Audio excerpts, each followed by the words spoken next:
Oke, Assalamualaikum warahmatullahi wabarakatuh. Bertemu lagi dengan pelajaran biologi di kelas 11 semester 1, masih dengan materi struktur tumbuhan. Kali ini Ibu akan menjelaskan kultur jaringan tumbuhan. Oke ya. Nah, kultur jaringan atau tisu kultur dalam bahasa Inggrisnya itu terdiri dari dua kata, kultur dan jaringan. Kultur itu artinya pemeliharaan, pembudidayaan atau perkembangbiakan. Kemudian jaringan seperti yang sudah Ibu kasih tahu di materi sebelumnya juga ya, bahwa jaringan adalah kumpulan sel yang mempunyai bentuk dan fungsi yang sama. Nah, sehingga kalau kita ambil pengertian dari kultur jaringan itu adalah teknik perbanyakan atau perkembangbiakan tanaman secara in vitro atau yang dilakukan di dalam laboratorium dengan cara mengisolasi bagian sel, jaringan atau organ dan menumbuhkannya pada media yang aseptik atau steril sehingga bagian tanaman tersebut dapat memperbanyak diri dan beregenerasi menjadi tanaman lengkap atau menjadi individu baru. Nah, di sini digambar dicontohkan ya, ada wortel.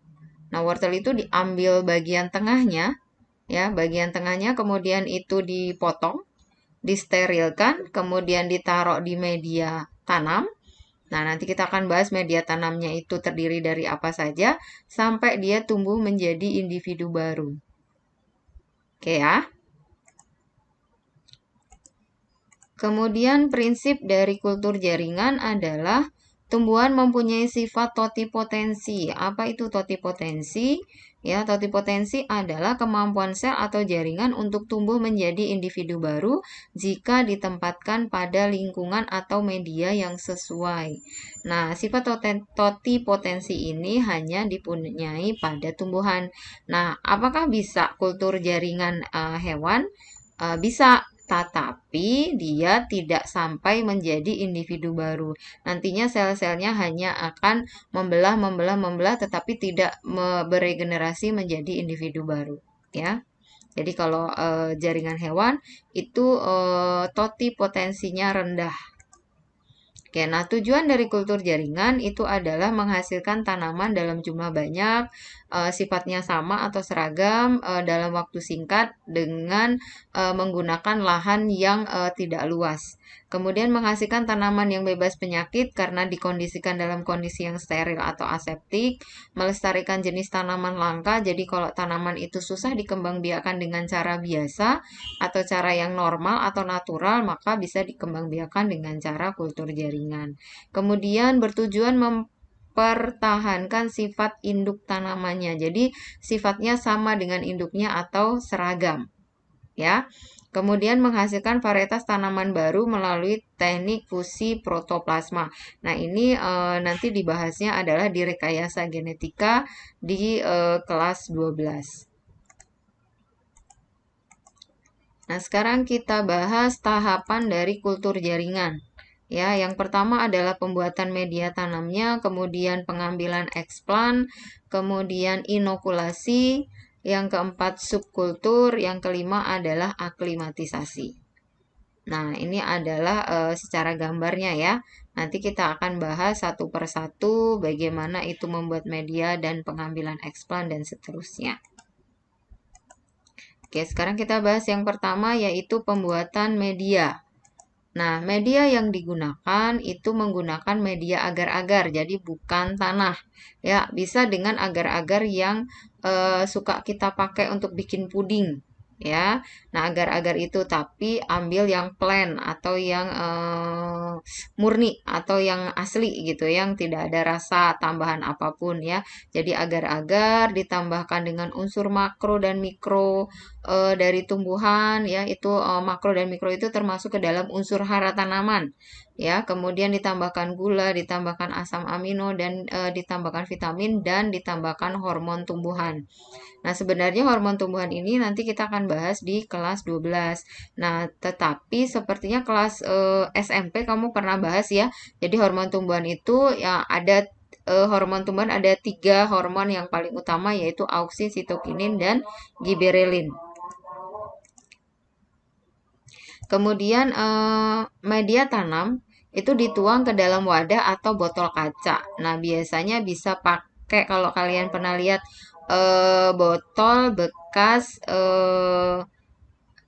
balsem yang kaca, atau bisa juga botol kecap atau botol apa namanya?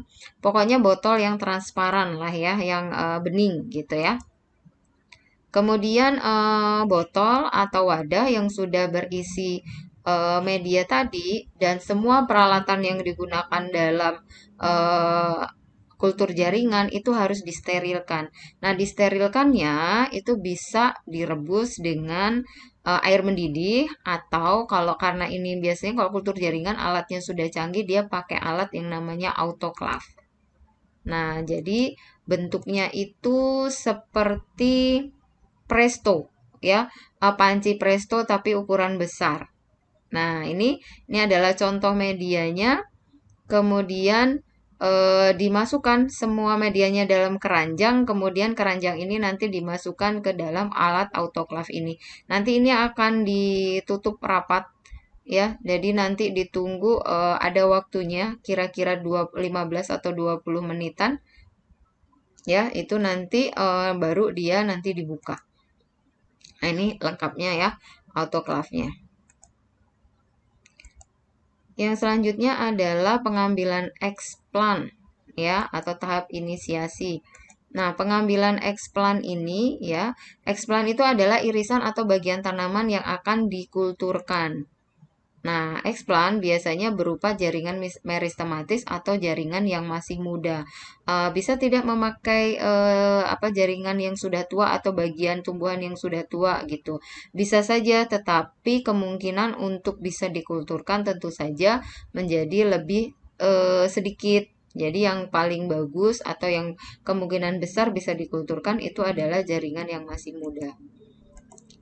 Kemudian setelah explant itu diambil, misalkan kalau tadi wortel itu diambil batang tengahnya, ya, kemudian dipotong-potong kecil-kecil, kemudian, nah potongan kecil itu, nah itu disebut dengan explant. Atau misalkan pakai bawang putih. Nah, bawang putih itu ada bagian tengahnya juga. Nah, itu diambil, kemudian dipotong, kemudian disterilkan. Nah, semua bahan atau explant yang akan dikulturkan itu harus disterilkan. Nah, disterilkannya bisa pakai desinfektan, bisa juga pakai pestisida.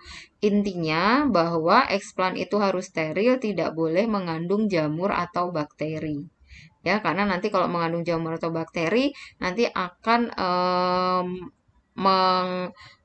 ini juga akan tumbuh di dalam agar-agarnya, jadi nantinya rusak itu media maupun eksplantnya. Nah, ini seperti ini ya.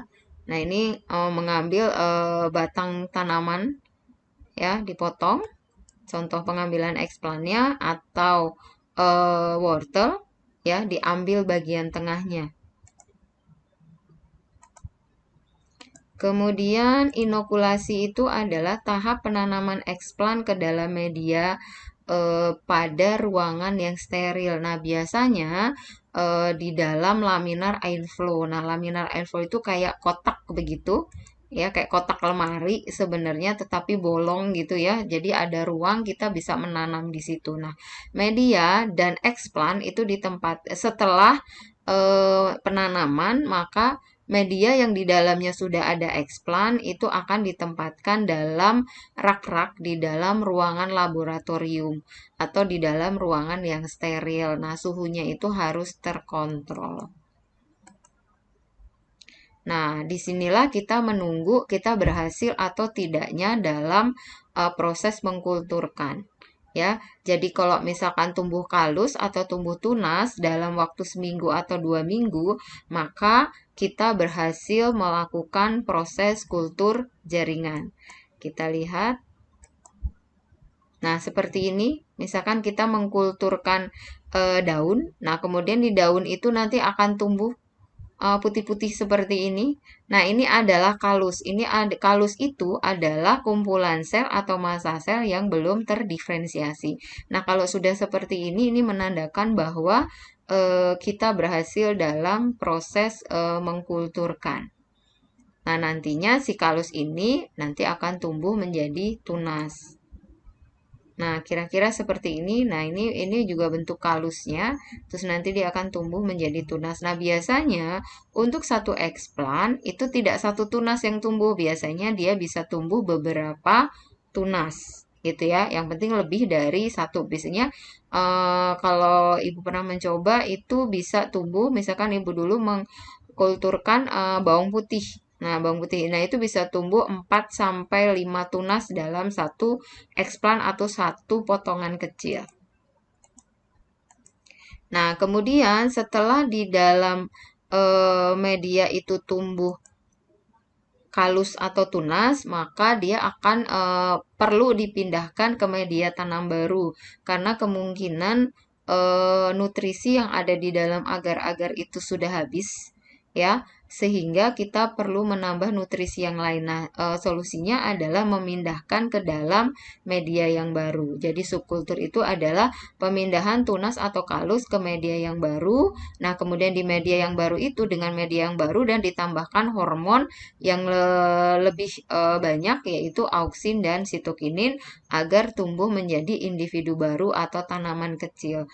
Nah, jika dia sudah berbentuk tanaman kecil, maka itu disebut dengan plantlet.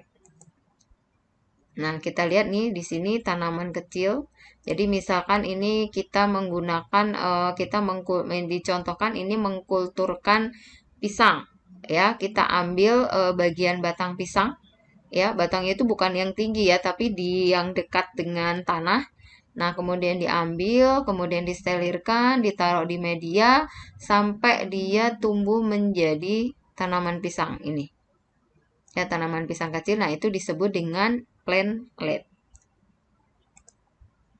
Nah, ini contoh yang lain, ya, tanaman yang lain.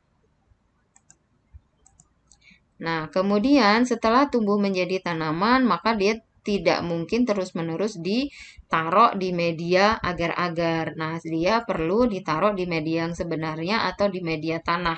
Nah, prosesnya itu disebut dengan aklimatisasi. Nah, apa itu aklimatisasi? Adalah proses pemindahan plantlet dari ruang aseptik ke lingkungan yang baru, ke lingkungan yang tidak terlalu aseptik. Jadi, tidak boleh langsung ditanam di langsung tempat terbuka, otomatis dia akan mati. Jadi diaklimatisasi itu dipindahkan dengan perbedaan suhu ataupun di lingkungan yang baru tetapi tidak terlalu berbeda, sehingga tanaman itu dapat beradaptasi dengan lingkungan yang sebenarnya. Ya, jadi nggak boleh kalau dari habis kultur jaringan langsung ditanam, dicocok tanam di ladang, itu pasti dia akan langsung mati karena lingkungannya sangat berbeda jauh dan di lingkungan itu pasti banyak bakteri dan jamur, otomatis dia akan langsung mati. Nah, itulah perlunya aklimatisasi. Ya, jadi tanaman itu ditanam di polybag, kemudian ditempatkan di rumah kaca. Nah, di rumah kaca itu kan kita bisa atur suhunya. Ya, kemudian ditempatkan di polybag dengan tanah yang kita sterilkan terlebih dahulu. Jadi dia tidak lagi media agar-agar tapi media tanah, tapi media tanahnya disterilkan, diupayakan supaya di tanah itu tidak ada jamur ataupun bakteri. Nah, ini adalah proses dari aklimatisasi, ya, ditaruh di bak yang ada tanah, ya, tanahnya diusahakan steril, kemudian ditanam. Dari yang di media agar dipindahkan ke media tanah. Nah, ini juga, ya, yang tadinya di sini di media agar-agar, ya, kemudian dipindahkan ke media tanah. Nah, kalau dia sudah dapat berkembang biak dengan tumbuh dengan baik, baru nanti ditanam di media tanah biasa. Nah, ya. Oke, nah itulah tadi tahapan dari kultur jaringan. Nah, secara teori tahapan itu mudah tetapi sulit untuk dilakukan karena ini memerlukan laboratorium dan alat-alat yang canggih atau mahal. Nah, sekarang kita lihat dulu keuntungan dari teknik kultur jaringan. Yang pertama, dia akan menghasilkan bibit tanaman dalam jumlah banyak, kemudian sifatnya seragam atau sama dan dalam waktu yang singkat. Kemudian tidak memerlukan tempat yang luas, kita hanya perlukan ruang laboratorium dan juga rumah kaca. Kemudian tidak bergantung pada musim sehingga dapat dilakukan kapan saja atau sepanjang tahun. Jadi tidak perlu menunggu bahwa tanaman itu tua, harus menunggu berbuah. Kalau kita mau mencakok harus menunggu ada batang yang tua. Kalau ini dengan batang yang muda pun kita bisa melakukan proses kultur jaringan. Kemudian bibit yang dihasilkan lebih sehat, tidak terkontaminasi penyakit, ya, tetapi perlu aklimatisasi, ya. Kemudian memungkinkan untuk dilakukan rekayasa genetika, yaitu salah satu contohnya adalah fusi protoplasma atau penyatuan protoplasma dari satu tanaman ke tanaman yang lain itu difusikan atau dicampurkan. Nah, itu nanti akan menghasilkan tanaman jenis A, B, atau C, begitu ya. Nanti kita akan bahas lebih lanjut itu di rekayasa genetika. Kemudian kekurangan dari teknik kultur jaringan yang pertama adalah memerlukan biaya yang besar ya karena itu harus menggunakan laboratorium, kemudian menggunakan alat-alat yang canggih ya itu harganya mahal dan bahan-bahan yang digunakan juga tidak murah. Contohnya kita harus menggunakan hormon tumbuhan auksin, sitokinin dan giberelin itu harganya lumayan mahal. Kemudian memerlukan keahlian khusus, tidak semua orang itu bisa melakukan proses kultur jaringan ya, harus punya keahlian atau ilmu tersendiri untuk bisa melakukan kultur jaringan. Yang terakhir adalah memerlukan aklimatisasi ke lingkungan luar. Nah, ini biasanya proses yang paling kultur jaringan itu prosesnya sulit. Nah, aklimatisasi itu lebih sulit karena dari kondisi yang steril ke kondisi yang tidak steril biasanya proses adaptasinya itu lumayan susah. Jadi di situ kalau tidak hati-hati akan banyak yang mati sehingga rugi sudah mengeluarkan biaya yang begitu besar, tetapi waktu pemindahan ke lingkungannya pada mati semua ya jadi bisa rugi besar gitu ya jadi diaklimatisasi itu harus benar hati-hati. Nah itulah ya materi kultur jaringan. Nanti kita akan bahas lagi di kelas 12 ini hanya pengenalannya saja. Kalau kalian kurang jelas tentang teknik kultur jaringan kalian bisa lihat di video YouTube-nya. Nah di situ banyak sekali contoh proses kultur jaringan, kalian bisa melihat visualisasinya atau dalam bentuk video sehingga kalian lebih paham. Nah, kalau masih kalian belum paham lagi, silahkan tanya, boleh japri ke ibu ya. Demikian materi kita pada hari ini ya. Kalau belum paham sekali lagi silahkan ditanyakan. Saya Iri, terima kasih. Wassalamualaikum warahmatullahi wabarakatuh.